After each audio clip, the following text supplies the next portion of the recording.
Praise the lord. ప్రియ సహోదరి సహోదరులారా, ఈ దినము దేవుడు మన కొరకు ఏర్పాటు చేసిన నేటి వాగ్దానము. ఎవడైనను నోటికి కళ్ళెము పెట్టుకొనక తన హృదయమును మోసపరుచుకొనుచు భక్తి గలవాడనని అనుకుని ఎడల వాని భక్తి వ్యర్థమే.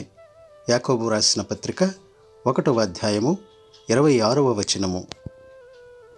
సహోదరి సహోదరులారా, ఏ వైపు చూచినా తమ నాలుకలను అదుపు చేసుకునే వారు చాలామంది కనిపిస్తున్నారు. దీన్ని బట్టి చాలామంది ఆత్మవంచన చేసుకుంటూ నిష్ప్రయోజనమైన ఆచారాన్ని పాటిస్తున్నారన్నమాట. మనమందరము అనేక విషయాలలో తొట్టుపడుతున్నాం. ఎవరైనా తాను చెప్పేదానిలో తొట్టుపడకపోతే అతడు ఏ లోపము లేని మనిషి, శరీరమంతా అదుపులో ఉంచుకోగల వ్యక్తి. గుర్రాలను లోపరుచుకోవడానికి వాటి నోటికి కళ్ళెం పెట్టి దానితో వాటి శరీరమంతా తిప్పుతాం కదా. ఓడల విషయం కూడా చూడండి. అది ఎంతో పెద్దవి, బలమైన గాలికి తాకిడికి కొట్టుకుని పోయేవి. అయినా ఓడ నడిపేవాడు చాలా చిన్న చొక్కానితో తనకిష్టం వచ్చినట్టు వాటిని త్రెప్పుతాడు. అలాగే శరీరంలో నాలుక చిన్న భాగమే కానీ గొప్పలు చెప్తుంది. చూడండి, అంత చిన్న నిప్పురవ్వ ఎంత పెద్ద అడవిని తగులబెడుతుందో. నాలుక నిప్పు లాంటిది. అది మన అవయవాల్లో నాలుక ఎలాంటిదంటే అది పాపిష్టి ప్రపంచమే. శరీరాన్నంతా మాలిన్యం చేస్తుంది. జీవిత చక్రానికి నిప్పంటిస్తుంది. అదేమో నరకం చేత రగులుకుంటుంది. మనుషులు అన్ని రకాల మృగాలను, పక్షులను, ప్రాకే జంతువులను, సముద్ర ప్రాణులను మచ్చిక చేసుకుంటున్నారు. అయినా నాలికను మచ్చిక చేసుకోవడం ఏ మనిషి చేత కాదు. అది నెమ్మది లేని చెడ్డది, ప్రాణాంతకమైన విషంతో నిండి ఉంది. దానితో మన తండ్రి అయిన దేవుణ్ణి స్తుతిస్తాం. దేవుని పోలికలో ఉనికిలోనికి వచ్చిన మనుషులను దానితో శపిస్తాం. ఒకే నోటి నుంచి స్తుతి, శాపం వెలువడతాయి. నా సహోదరులారా, ఈ విధంగా ఉండకూడదు. ఒకే ఊట నుంచి తీయని నీళ్లు, చేదు నీళ్లు రెండూ ఓరుతాయా?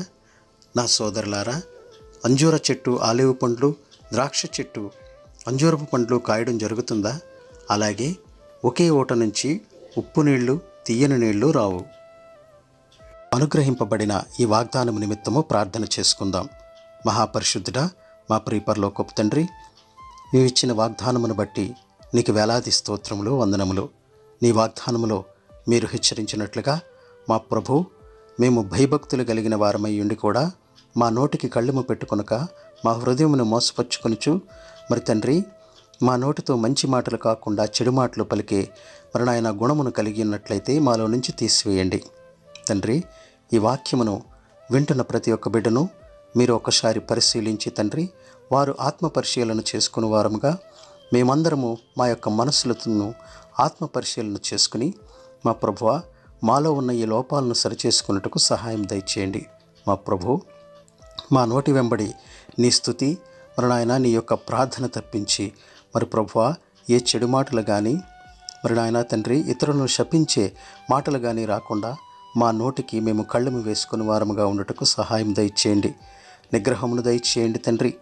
ఈ లోక సంబంధంగా మేము ఉంటుండగా తండ్రి, మా కోపం వలన కానీ మా ద్వేషము వలన కానీ ఏ ఒక్కరిని శపించే వారముగా కాకుండా ప్రతి ఒక్కరి నిమిత్తము మేము ప్రార్థన చేసేవారముగా మంచి మనసు కలిగి ఉండటకు సహాయం దయచేయమని, ఈ లోక సంబంధమైన వాటిల్లో మేము పడి తండ్రి మా యొక్క నోటికి కళ్ళెము వేసుకోకుండా ఉండకుండా తండ్రి, కళ్ళెము వేసుకుని తండ్రి శాంత గుణముతో మేము ఉండుటకు సహాయం దయచేయమని, ప్రార్థించే పెదవులను, నాలుకను మాకు అనుగ్రహించమని మా ప్రభువును ప్రియరక్షకుడైన యేసు వారి దివ్యనామమున అడిగి వేడుకొనుచున్నాం తండ్రి.